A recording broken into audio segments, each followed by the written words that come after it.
अस्सलाम वालेकुम गाइस। आज की वीडियोस में आप लोगों को बताया जाएगा कि नम्स और यूएचएस एमडी कैट और इसके अलावा ईटा नस्ट और एफएमडीसी में फिजिक्स के कौन कौन से इंपॉर्टेंट एमसीक्यूज होते हैं और क्या क्या टेक्निक्स होती है, कौन कौन से न्यूमेरिकल्स और कौन कौन से फार्मूलाज होते हैं। फिजिक्स पार्ट 2 की फुल बुक के जो इंपॉर्टेंट टॉपिक्स सब आप इस वीडियो से आपके साथ शेयर कर दिए जाएंगे। ठीक है, आप लोगों में से अगर अभी जिन स्टूडेंट्स ने वीडियोज़ को नहीं देखा या अभी तक आप लोगों ने हमारे चैनल को सब्सक्राइब नहीं किया तो काइंडली पहले सब्सक्राइब कर लें ताकि आप लोगों को हर अपडेट मिलती जाए। और इसके अलावा जो स्टूडेंट इस वीडियोस को देख लें उसको लाइक भी करें लाजमी और उसको शेयर करें फर्दर हर स्टूडेंट के साथ जो नम्स में पीयर हो रहा है या यूएचएस में पीयर हो रहा है, ताकि ये इन्फॉर्मेशन आगे से आगे स्प्रेड कर सके। आप लोग लाइक और share after viewing your full video आप लोग इसको कर सकते हैं।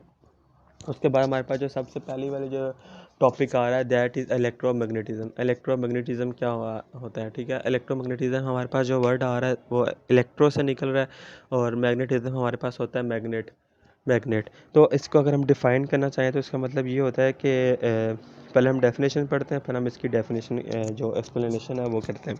इसकी जो इलेक्ट्रोमैग्नेटिज्म कहता है कि ब्रांच ऑफ फिजिक्स की involving the study of electromagnetic forces and type of physical interaction that occurs between the electrically charge particles. एक बहुत अच्छी डेफिनेशन लिखी हुई है, लेकिन इसके एक्सप्लेनेशन में अभी आप लोगों को करवाता हूँ तो आप लोगों को इसकी अच्छे से समझ आ जाएगा। इसमें हमें ये बताया जा रहा है कि जो आपके पास अगर एक मैग्नेट है उसका आप चार्ज करते हो और उसके एरिया में एक और मैग्नेट रख देते हो तो वो दूसरा वाला मैग्नेट भी वो फुली चार्ज हो जाता है। ये आपके सामने मैंने एक डायग्राम रिप्रेजेंट बनाई है, ठीक है, जिसमें देखें एक पॉजिटिव चार्ज है और एक नेगेटिव चार्ज है। जो स्टूडेंट हमसे नम्स के ऑनलाइन ट्यूशन ले रहे हैं, जो हमसे नम्स की तैयारी कर रहे हैं, हमने उनको डायग्राम बना के दिखाई थी जूम के ऊपर कि आपके पास अगर एक मैग्नेट की साइड पॉजिटिव है और दूसरे मैग्नेट की साइड नेगेटिव है। ठीक है, अगर आप पॉजिटिवली साइड वाला जो मैग्नेट है उसको करंट प्रोवाइड करते हो तो जो नेगेटिव चार्ज वाला मैग्नेट है वो भी ऑटोमेटिकली उसमें भी फील्ड लाइंस इंड्यूस हो जाती हैं। ये सारी मेरी बातें इस डायग्राम में फुली प्रूव हो रही हैं। जो मैंने डायग्राम बनाई है आप लोगों के सामने देखें, पॉजिटिव चार्ज है उसकी फील्ड लाइंस आउटवर्ड है। आप लोग अगर एरो पे फोकस करें, एरो बाहर की तरफ जा रहे हैं, इनकी डायरेक्शन जो सी है वो आउटवर्ड है। और जो ब्लू वाले जो चार्ज है इसकी जो एरोस है वो इनवर्ड है, यानी कि रेड वाले मैग्नेट से फील्ड लाइंस निकली हैं और ब्लू में इन हुई हैं। ठीक है, तो ये जो प्रोसेस होता है जिसमें एक चीज़ में इलेक्ट्रिक फील्ड लाइंस को इंड्यूस करने से दूसरा वाला साथ वाला मैग्नेट जो है वो फुली इंड्यूस हो जाए, मैग्नेटिकली इंड्यूस हो जाए, तो ये जो प्रोसेस है ना इसको हम लोग बोलते हैं इलेक्ट्रोमैग्नेटिज्म। ये प्रोसेस कहलाता है इलेक्ट्रोमैग्नेटिज्म। ये बहुत इंपॉर्टेंट है रियल लाइफ फिजिक्स में और आप लोगों के आगे लाइफ में भी काम आएगा। इस पर आप लोग फुल फोकस करें और जो मैंने भी एक्सप्लेनेशन दी हैं इसको आप लोग बार बार देखें ताकि आप लोगों को समझ में आए। अच्छा, इसके बाद अब इसी तरह जो इलेक्ट्रोमैग्नेटिज्म है इसकी मज़ीद जो सी है इलिस्ट्रेशन है, जो हमने हेडिंग दी है एग्जांपल इलिस्ट्रेशन से मुराद है जो प्रीवियस टॉपिक है इलेक्ट्रोमैग्नेटिज्म, इसकी एग्जांपल।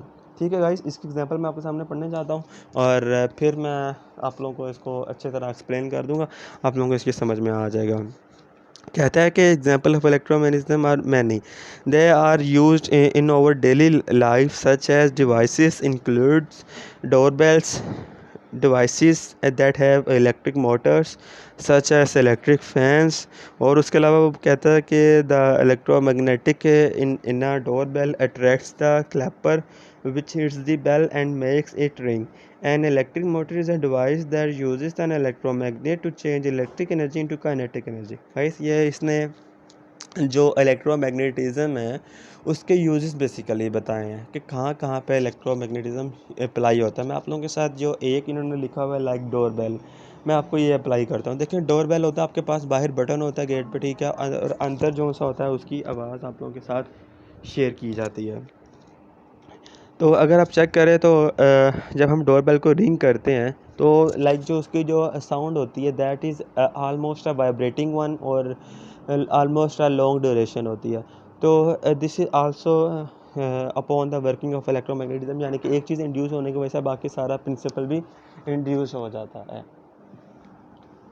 उसके अलावा हमारे पास जो मेन चीज़ बता रहा है वो, और इसके अंदर बेल्स है और इसके अलावा डोर बेल्स है इलेक्ट्रिक फैंस है। तो this are the some of the most important definitions of the electromagnetism. तो मेरा ख्याल है अब तक जब मैंने आप लोगों को बताई है डेफिनेशंस, फिर डायग्राम, फिर रियल लाइफ एग्जांपल, साथ एक्सप्लेनेशंस, तो ये चीज़ें बुक्स में भी नहीं है, ये हमारे नम्स ऑनलाइन ट्यूशन्स के जो ट्यूटर्स होते हैं इनकी हेल्प की वजह से स्लाइड्स बनाई जाती हैं। तो अब तक आप लोगों को ये टॉपिक जो है ना वो इस तरह से आता होगा, लाइक जिस तरह के कोई आप लोगों ने PhD कर लिया इस टॉपिक में, ठीक है। अब हम नेक्स्ट चलते हैं बैक EMF की तरह। ये बैक EMF एक बहुत इंपॉर्टेंट टॉपिक है फिजिक्स के अंदर। बहुत से स्टूडेंट्स को हमें ईमेल्स, मैसेजेस और कॉल्स कर रहे थे 0305413963 पे कि हमें ये चीज़ समझ में नहीं आती, हमें काइंडली इसकी वीडियोस बना के अपलोड कर दें, ठीक है। तो हमारी टीम ने बैक EMF के ऊपर एक टॉपिक क्रिएट किया है। उसके पहले मैं आप लोगों के साथ डेफिनेशंस पढ़ता हूँ। ये स्पेशली उन स्टूडेंट्स के लिए भी है जो नम्स ऑनलाइन ट्यूशन्स के स्टूडेंट जिन्होंने हमारी आज क्लास थी, जिनका क्विज़ भी है कल भी परसों भी, आप लोगों के स्पेशल टॉपिक्स हैं, ठीक है। तो बैक EMF बेसिकली क्या होता है? बैक EMF बेसिकली कहता है कि बैक मोटर इफेक्ट, जो बेसिकली जिसका दूसरा नाम होता है काउंटर इलेक्ट्रोमोटिव फोर्स, ठीक है। इसमें ये होता है कि is the counter torque which oppose the rotational motion of the coils in a generator when the generator is under load. The back motor effect depends upon the load connected to the generator such as motor. चल example तो ये मैंने खुद लिखी है, मैं आप लोगों को बाद में समझाता हूँ, पहले मैं आपको डेफिनेशंस क्लियर कर लें। अच्छा गाइस, इस एग्जांपल से हमें ये समझ में आ रहा है कि जो हमारे पास होती है बैक मोटर इफेक्ट, एक तो उसका दूसरा नाम वो बता रहा है कि इलेक्ट्रोमोटिव फोर्स का दूसरा नाम होता है और वो कह रहा है कि इसके अंदर एंटी टॉर्क होता है कि को टॉर्क की डायरेक्शन जो उसकी इन्वर्स होती है और वो कोयल की मोशन को अपोज करती है। गाइस यहाँ तक हमें जो बात वो ये बता रहा है कि इसमें जो कोयल की डायरेक्शन होती है वो इन्वर्स होती है, यानी कि रिवर्स डायरेक्शन में होती है, और उसकी डायरेक्शन को जो टॉर्क है, एंटी टॉर्क है, वो उसकी डायरेक्शन को अपोज करता है। और इसके अलावा जो हमारे पास जो चीज़ वो बता रहा है कि जो इसमें जो मोटर होती है ना वो अंडर लोड होती है, ठीक है। अब ये लोड क्या होता है, ये प्रेशर क्या होता है, ये चीज़ मैं आप लोगों के साथ अभी शेयर करता हूँ। नीचे मैंने एग्जांपल लिखी हुई है जिसमें वो कह रहे हैं सच है ऐसा water motor having large input with zero output. Very good example है बैक EMF की, रियल लाइफ एग्जांपल आप लोगों के घरों से ये चीज़ अप्लाई होती है, ठीक है। देखिए आपके घर में एक इलेक्ट्रिक मोटर यूज़ होती है जो पानी के लिए यूज़ करते हो आप लोग, ठीक है। लाइक अगर आप बनीथ द अर्थ या किसी फिल्टर प्लांट से अगर आप लोग पानी लेते हो तो आप लोग उसके लिए मोटर ऑन करते हो। लेट्स सपोज अगर आप मोटर ऑन करते हो और आपका पानी जो सा लाइक इनपुट क्या है उसका करंट, आउटपुट क्या है जो पानी आप लोग की टैप्स में यूज़ कर रहे हो आप लोग फर्दर। तो लेट्स सपोज अगर तो आपका पानी करंट भी आ रहा है और पानी भी आउटपुट भी दे रही है वो मोटर, तो ठीक है वो मोटर सही काम कर रही है। गाइस अगर अब ध्यान से आप लोग केयरफुली सुनिएगा, अगर आप उसको मोटर को ऑन किया हुआ है, उस पर लोड काफ़ी ज़्यादा है, यानी कि करंट आप उसको काफ़ी ज़्यादा दे रहे हो, ठीक है। लेकिन क्या होता है कि उसका जो आउटपुट है, जो उसने पानी देना है, वो ज़ीरो है। गाइस क्या होगा, देखिए इनपुट करंट तो आप बहुत सारा दे रहे हो, आउटपुट जो मोटर ने देना है वो पानी नहीं है वो दे पा रही। पानी क्यों नहीं दे रही? क्योंकि पीछे से पानी नहीं आ रहा, लाइक पानी ख़त्म हो चुका है, लेकिन आपकी मोटर कंटिन्यूसली ऑन है, आप उससे करंट दे ही जा रहे हो, मोटर हीट अप हो रही है, उसकी जो कोयल है वो हीट अप हो रही है और आउटपुट वो दे नहीं रही। जब कोई भी चीज़ याद रखिएगा लाइफ में, कोई भी चीज़ अगर आपको आउटपुट नहीं दे रही, रिजल्ट कोई नहीं दे रही, लेकिन आप उसको कंटिन्यूसली आप उसको चार्ज करी जा रहे हो, उसको करंट दे ही जा रहे हो, तो हीट अप हो जाती है, वो गर्म हो जाती है, ठीक है। तो मोटर क्या होती है, वो कंटिन्यूसली हीट अप हो जाएगी, तो आउटपुट ज़ीरो है, इनपुट मैक्सिमम है, तो मोटर इससे क्या होता है वो ख़राब हो सकती है। तो ये जो ख़राब होना है जिससे आउटपुट ज़ीरो इनपुट मैक्सिमम है, this concept is called back EMF effect. Example मैंने आप लोगों को इलेक्ट्रिक मोटर्स की दी है, ठीक है। तो ये स्पेशली वो स्टूडेंट जिन्होंने नम्स ऑनलाइन ट्यूशन जिन्होंने क्विज़ देना है नम्स का या नम्स का टेस्ट देना है 2020 का, तो आप लोग इसको अच्छी तरह देखें, इस वीडियो को बार बार देखें, ठीक है। तो ये तो था बैक EMF, यहाँ तक होता है। फिर आगे अभी फर्दर टॉपिक्स हमारे साथ होते हैं, मैं आप लोगों के साथ उनको एक्सप्लेनेशन भी शेयर करता हूँ। अगर मेरे पास DC मोटर आ रही है, तो DC मोटर में जो मेरे पास इम्पोर्टेंट चीज़ है मैं आप लोगों के साथ वो शेयर करता चलूँ। DC मोटर कहता है कि एक ऐसी मोटर है जो ना direct current electrical energy into mechanical energy. फिर DC motor working, the DC motor are device which converts the direct current into the mechanical work, and it works on the principle of Lorentz force, and which states that the current carrying conductor placed in a magnetic and electric field experiences a force, and that force is called the Lorentz force. ये थी DC motor की definition और फिर उसकी छोटी सी explanation, ठीक है।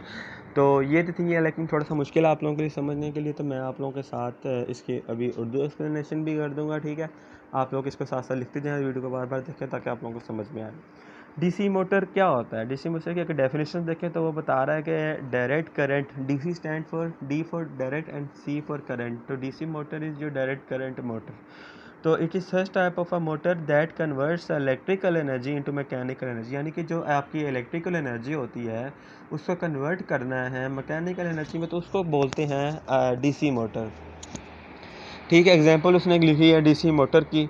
अब उसके नीचे उसने क्या कहा हुआ है, वो कह रहा है कि which converts the direct current into mechanical work. बिल्कुल ठीक कह रहा है। अगर आप कहीं पे कोई काम करना चाहते हैं, आप मैकेनिकल काम करना चाहते हैं, मशीन यूज़ कर रहे हो, तो आप उस मशीन को डायरेक्ट करंट दो, आपको वो मशीन जो है आपको एक मैकेनिकल एनर्जी प्रोवाइड करती है, ठीक है। और इसके अलावा वो बता रहा है कि ये किस प्रिंसिपल पे काम कर रहा है, लॉरेंट फोर्स पे कर रहा है। This is one of the most important forces that are the part of DC motors, ठीक है। तो यहाँ तक था डीसी मोटर्स और बैक ईएमएफ, जो कि बहुत इंपॉर्टेंट है। फिर थोड़ा सा रिवाइज कर रहा हूँ। बैक ईएमएफ जो मोटर से रिलेटेड होता है, लाइक आप इनपुट बहुत ज़्यादा दे रहे हो उसको और आपके पास जो आउटपुट है वो ज़ीरो है, ठीक है गाइस। तो ये जो कंसेप्ट है ना, हम इस चीज़ को बोलते हैं बैक ईएमएफ। फिर हमारे पास जो डीसी मोटर जो मैंने आपको करवाया, मैंने कहा कोई भी ऐसी डिवाइस जो इलेक्ट्रिकल करंट अगर आप उसको देते हो, डायरेक्ट करंट आप उसको देते हो, तो वो आपको मैकेनिकल एनर्जी में कन्वर्ट कर रहा है। यहाँ पे डायरेक्ट करंट है, मैं आपको बता दूँ उसका मतलब ये होता है कि जो उसकी जो वेव फॉर्म होती है वो साइन वेव फॉर्म नहीं होती, क्योंकि साइन वेव फॉर्म पूरी एस की फॉर्म में होती है, और जो डायरेक्ट करंट होता है वो हाफ वेव फॉर्म होती है। वो हाफ जो अगला उसका पोर्शन होता है वो रेक्टिफाई हो जाता है, ठीक है। तो ये आगे अभी रेक्टिफिकेशन क्या होता है ये इंशाल्लाह मैं आगे साथ नेक्स्ट वीडियोस में शेयर करूँगा। तो आप अभी इस चैनल को सब्सक्राइब करें ताकि आप लोग जब मैं अगली बार कराऊँगा वीडियोस तो आप लोगों को रेक्टिफिकेशंस की भी नोटिफिकेशंस मिल जाए कि ये वीडियो भी अपलोड हो चुकी है। आप लोग का टाइम पास, यानी कि आप लोग उसको मिस ना कर दें। तो यहाँ तक तो था बैक ईएमएफ और डीसी मोटर। अब हम जो जिन टॉपिक्स की तरफ जा रहे हैं ये बहुत इंपॉर्टेंट टॉपिक्स हैं, ठीक है। ये रियल लाइफ टॉपिक है। ट्रांसफार्मर भी आप लोगों की बहुत अप्लाई होता है, कहाँ कहाँ यूज़ होते हैं, ठीक है। ये हम इंशाल्लाह करेंगे बहुत एक्सप्लेनेशंस के साथ। तो अभी ट्रांसफार्मर कर लें। ट्रांसफार्मर की आप लोग हेडिंग देना, अगर आप लोग जो स्टूडेंट्स, आप लोगों में से बहुत सारे स्टूडेंट्स लिखते भी हैं, हमें पता है, जो नाम से ऑनलाइन ट्यूशन के जो स्टूडेंट्स हैं वो लिखना चाहते हैं, तो आप लोग लिखें। तो अभी इसमें तो स्लाइड में थोड़ी इन्फॉर्मेशन है, लेकिन मैं इसकी एक्सप्लेनेशन काफ़ी ज़्यादा आप लोगों के साथ शेयर करूँगा। तो सबसे पहले अगर मैं आप लोगों के साथ इसकी डेफिनेशन शेयर कर दूँ, ट्रांस टी फॉर, देखें ये ना नाम इसका बहुत अच्छा है, नाम से बहुत अच्छी चीज़ हमें समझ आ रही है। ट्रांसपोर्ट एक जगह से दूसरी जगह ट्रांसपोर्ट करना। फॉर्मर का मतलब है कि आपके पास कोई भी इलेक्ट्रिकल डिवाइस है, तो जो ट्रांसफार्मर डिवाइस होता है वो हमारे घरों तक इलेक्ट्रिसिटी को ट्रांसफॉर्म प्रोवाइड या मुहैया करती है, ठीक है। खैर ये तो अभी मैं मज़ीद एक्सप्लेनेशन आपको देता हूँ, पहले हम इसकी मज़ीद इसके बारे में पढ़ लें। फिर इसकी डिफरेंट टाइप्स होती हैं। प्राइमरी जो सेकेंडरी, इसके अंदर दो किस्म की कोयल्स यूज़ हो रही होती हैं ट्रांसफार्मर के अंदर। फिर इसकी दो टाइप्स होती हैं, स्टेप डाउन और स्टेप अप ट्रांसफार्मर। खैर ये चीज़ें सारी तो बुक्स के अंदर है। नई चीज़ क्या है जो बुक्स के अंदर नहीं है, जो इंपॉर्टेंट चीज़ है जो नम्स के टेस्ट में बताई जाती है। तो गाइस ये ट्रांसफार्मर की जो अभी होम एप्लीकेशन जो मैं अभी आप लोगों को बताने लगा हूँ, इसको आगे नेक्स्ट पेज में लिखा हुआ है, it will be explain by voice. यहाँ मैं अभी आपको आवाज़ में अच्छी तरह एक्सप्लेन करूँगा बाय ओवर टीम टॉपर्स हैं जो आपके नम्स ऑनलाइन ट्यूशन के जो टॉप ट्विटर्स होते हैं, they are the basically toppers. तो I am also one of the माशाल्लाह फ्रॉम दिस टीम। तो मैं आप लोगों के साथ भी वो एक्सप्लेनेशन के साथ शेयर करता हूँ, ठीक है। तो आप उसको केयरफुली इसको ध्यान से सुनिएगा। तो ये चीज़ बुक में नहीं लिखी है, ठीक है। बेसिकली इन वीडियोस का मतलब ये होता है कि आपको कोई ऐसी इनोवेटिव चीज़ बताई जाए जो बुक्स में ना हो। बुक्स का तो फ़ायदा बुक्स से पढ़ लो, वीडियोस में आपको एक ऐसी चीज़ बताई जाए जो नम्स के टेस्ट में भी आती है और जो बुक्स में ना हो। गाइस ये होम एप्लीकेशन वाला जो वर्ड है ये ट्रांसफार्मर का या नम्स के 2019 में 2 मार्क्स का आया है, ठीक है। तो ये 2 मार्क्स बहुत इंपॉर्टेंट है। तो ये टॉपिक इंपॉर्टेंट है, इसको ध्यान से सुनिएगा। मैंने आपको बता भी दिया है कि ये पास्ट पेपर में भी आया हुआ है, ठीक है। इसके अलावा ईटा में भी लास्ट ईयर आया हुआ है, और यूएचएस में आई थिंक सो 2017 के एमडी कैट में आया था, जब 1100 टोटल मार्क्स होते थे। यूएचएस में भी आया, ईटा में भी आया, तो नम्स में भी आया। तो ट्रांसफार्मर एक बहुत इंपॉर्टेंट टॉपिक है जिसकी होम एप्लीकेशन जो मैं अभी आपको बताने लगा हूँ, ये वाला टॉपिक बेसिकली पेपर्स में आया है, ठीक है। तो मैं आप लोगों के साथ इसकी एक्सप्लेनेशन शेयर करने जा रहा हूँ। आप लोग केयरफुली सुनिएगा पहले, फिर वीडियो को दोबारा प्ले करके फिर आप लोग लिख लीजिएगा। अभी आप लोग केयरफुल सुनिएगा गाइस। देखिए, सबसे पहले हमारे पास होता है डैम्स होता है जहाँ पानी हम लोग स्टोर करते हैं बिजली बनाने के लिए। वहाँ पे हमारे पास डिफरेंट टरबाइंस लगी होती हैं, ठीक है। और टरबाइंस होते हैं जिनमें कटर्स लगे होते हैं। वो कटर्स क्या करते हैं, पानी को रोटेट करते हैं। जब पानी रोटेट होता है उससे एनर्जी प्रोवाइड होती है। उससे जो एनर्जी प्रोवाइड होती है उससे आप लोगों के ग्रिड स्टेशंस में जो आप लोगों के इलेक्ट्रिक पावर प्लांट्स लगे होते हैं उनको एनर्जी मिलती है चलाने के लिए। जब वो इलेक्ट्रिक पावर प्लांट्स चलते हैं तो उन पावर प्लांट्स के चलने की वजह से डिफरेंट ग्रिड स्टेशंस होते हैं। लाइक अगर आप एग्जांपल लेते हैं इस्लामाबाद की, उसके डिफरेंट रीजन्स हैं। तो हर रीजन का एक पर्टिकुलर जोन सा होता है, वो ग्रिड स्टेशन है। ग्रिड स्टेशन वो होता है जहाँ पे बिजली स्टोर होती है आगे घरों को पहुँचाने के लिए, ठीक है। अब पीछे पावर प्लांट था जो डैम के पास था, उसने इलेक्ट्रिसिटी प्रोवाइड की है ग्रिड स्टेशन को। अब जो ग्रिड स्टेशन था डिफरेंट रीजन्स थे इस्लामाबाद के, अब उन्होंने मुख्तलिफ घरों तक प्रोवाइड करनी है। गाइस वो सारा प्रोसेस कैसा होता है, वो ट्रांसफार्मर के तहत होता है जो मैं आपको एक्सप्लेन करूँगा। देखें, ग्रिड स्टेशन पे काफ़ी हाई वोल्टेज होता है, किलो वाट्स में होता है, like 1000 kilowatt, 1500 kilowatt, बहुत सारा हाई वोल्टेज होता है। डिपेंड करता है उस एरिया पर कितनी पॉपुलेशन है। लेट्स सपोज अगर वो ग्रिड स्टेशन है, अगर उसने एक एरिया पे इलेक्ट्रिसिटी प्रोवाइड करनी है, ठीक है। अब क्या, अब पीछे से ग्रिड स्टेशन से जो इलेक्ट्रिसिटी आ रही है वो आ रही है 800 किलोवाट्स। 800 किलोवाट्स आ रही है, 800 किलोवाट। 800 किलोवाट का मतलब है कि किलो मतलब 1000, 8000 वाट, बहुत सारी बिजली है, ठीक है। तो अभी आपने फर्दर अपने घरों तक पहुंचानी है, तो किस तरह होगा गाइस। देखें, हमारे घरों में जो एप्लीकेशंस होते हैं, जो हमारे मोबाइल फ़ोन होते हैं, लैपटॉप होती हैं, जो रेफ्रिजरेटर होते हैं, जो टेलीविजन्स होते हैं, इनको जो वोल्टेज चाहिए होता है वो चाहिए होता है 220 वोल्ट, 220 वोल्ट्स। अब देखिए पीछे से कितना वोल्ट आ रहा है, 440, 800 वोल्ट आ रहा है, बहुत सारा वोल्ट आ रहा है। देखिए अगर ये 800 वोल्ट डायरेक्ट हमारे घर तक पहुंच जाता है तो उससे क्या होता है, आप लोगों के जो एप्लीएंसेस होते हैं, लाइक मोबाइल फ़ोन्स होते हैं, वो लाइक ख़राब हो सकते हैं क्योंकि उनको बहुत सारा वोल्टेज मिलता है। लाइक हमें जो स्टैंडर्ड वोल्टेज हमें चाहिए होता है वो दैट इज़ 220 वोल्ट्स।